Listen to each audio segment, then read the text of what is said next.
Olá pessoal, hoje nós vamos falar da técnica metáforas terapêuticas internas.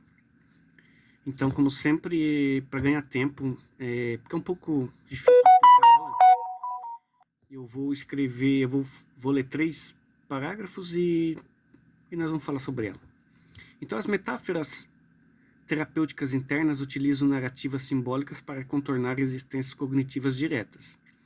Em vez de confrontar um padrão disfuncional de forma explícita, a técnica apresenta uma história de espelho.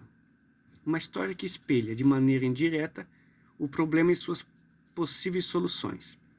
Isso permite que o indivíduo processe a informação sem ativar mecanismos defensivos. Essas narrativas costumam envolver personagens, jornadas ou transformações que representam aspectos internos do próprio indivíduo.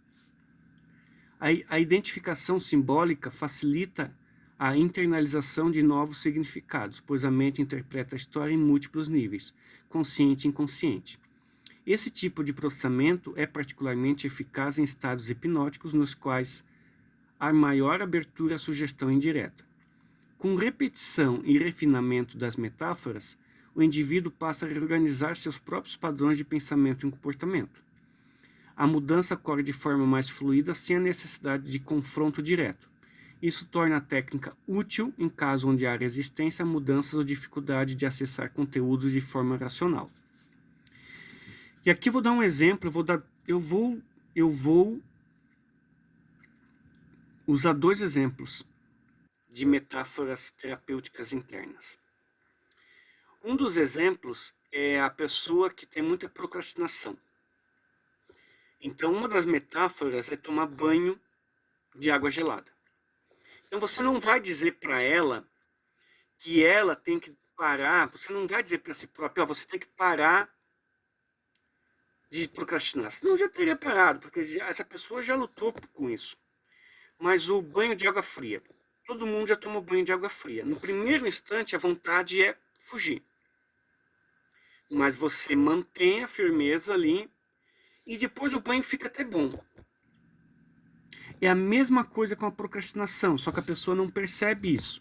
Então, você fala para a pessoa que tem necessidade de vencer isso e ela começa a entender que tem ligação entre essa metáfora com a realidade dela. Ela não consegue vencer a procrastinação, não consegue vencer o frio, mas se ela esperar tempo suficiente e se adaptar àquela sensação ruim, a mesma coisa da procrastinação, se ela utilizar outras estratégias, ela consegue ficar no banho e deixar de procrastinar. E depois o banho, mesmo frio, até fica bom. Mesma coisa é com a procrastinação. Depois você consegue até fazer o que gostaria de fazer.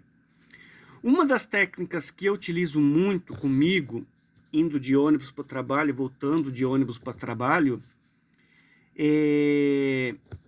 ou é imaginar, ou é contar a história, ou fazer constelação familiar de alguém, uma pessoa fictícia, que possui os problemas que eu possuo.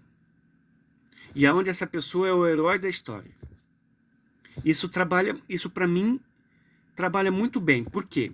Olha só, a mente interpreta histórias em múltiplos níveis, consciente e inconsciente. Então, eu conto uma história onde o avião caiu e estou eu e outra pessoa, a pessoa lá fictícia que sou eu e outra pessoa, e em 3 semanas estamos salvos. Passa por várias dificuldades, mas estamos salvos. A pessoa é transplantada renal, é autista, tem problema físico, isso e aquilo. E mesmo assim ela não desiste. Então, em nível consciente e inconsciente, principalmente inconsciente, o inconsciente ele assimila isso. Aquele personagem tinha esses problemas, ele conseguiu. Edenilson tem esses problemas, tu também consegue. Estão entendendo? Eu utilizo muito isso. Muito, mas muito. Eu tenho livros de super-heróis. E todos os livros de super-heróis, o super-herói ou o ser maligno ou o anti-herói, ou vilão, né? O vilão, o herói, o anti-herói, é baseado, todos eles são baseados em algum aspecto meu. E sempre ele vence, sempre existe uma maneira. O próprio vilão tem uma história por trás que quando você conhece, você muda a opinião dele, sabe? E isso são metáforas terapêuticas, que ajudam muito a parte, principalmente no inconsciente. Lembrando, a mente interpreta a história em múltiplos níveis, consciente e inconsciente. E também nas entrelinhas, e isso e aquilo. Ajuda muito as metáforas terapêuticas. Utilize isso muito. Eu faço quase todo dia. Eu tenho melhorado demais como ser humano depois disso. Por hoje é isso, pessoal.